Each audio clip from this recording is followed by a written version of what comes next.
Garuda Express, an international courier service.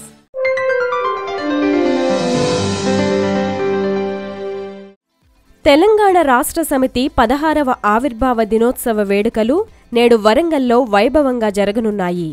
ఊరుగల్లులో భారీ బహిరంగ సభకు ఏర్పాట్లు పూర్తయ్యాయి. దేశంలోనే అతిపెద్ద సభావేదికను సిద్ధం చేశారు. ఆ వేదికపై 10 మంది 20 మంది కాదు, ఏకంగా 600 మంది కూర్చోవచ్చట. 140 అడుగుల పొడవు, 60 అడుగుల వెడల్పుతో సభావేదిక సిద్ధమైంది. సభా ప్రాంగణం మొత్తం గులాబీ రంగులో మెరిసిపోతోంది.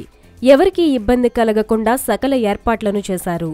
నెల రోజులుగా వరంగల్ టీఆర్ఎస్ నేతలు ఈ వేదిక పనులు చూస్తున్నారు. గురువారం ఉదయం నుంచి ఆ ప్రాంతాన్ని పోలీసులు మోహరించారు. మొత్తం ప్రభుత్వమే అక్కడికి తరలి వస్తుండటంతో భారీ బందోబస్తు ఏర్పాటు చేశారు. చాలా ప్రాంతాల్లో సీసీ కెమెరాలను అమర్చారు. త్రాగునీరు, మజ్జిగ ప్యాకెట్లను అందుబాటులో ఉంచనున్నారు. ఎండల్లో విధులు నిర్వహించే పోలీసుల కోసం ప్రత్యేకంగా వీటిని తెచ్చారు. సభావేదికకు దగ్గర్లో 700 మరుగుదొడ్లు కూడా ఏర్పాటు చేశారు.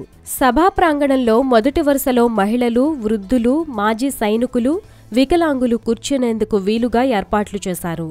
21 వైద్య శిబిరాలు, 12 అంబులెన్స్లను రెడీగా ఉంచారు. సభను భారీగా విజయవంతం చేయాలన్న ఆలోచనతో టీఆర్ఎస్ నేతలు భారీగా ప్రజలను తరలించేందుకు సన్నాహాలు చేశారు. 2600 బస్సులు, 2500 డీసీఎంలు, 18,000 ఆటోలు ఏర్పాటు చేశారు. కేసీఆర్ హైదరాబాద్లో మధ్యాహ్నం 3:30కు వరంగల్ బయలుదేరి వెళ్తారు. సభా కార్యక్రమాలు పూర్తయిన తరువాత ఆ రాత్రి వరంగల్లోనే బస చేస్తారు. ఎంపీ కెప్టెన్ లక్ష్మీకాంతారావు ఇంట్లో బసకు ఏర్పాట్లు చేశారు. శుక్రవారం ఉదయం వరంగల్ జిల్లాలోని పలు అభివృద్ధి కార్యక్రమాల్లో పాల్గొంటారు CM KCR. Hi yo yo viewers, subscribe చేసేటప్పుడు అక్కడ ఉండే గంట సింబల్ను ప్రెస్ చేయడం మర్చిపోవద్దు.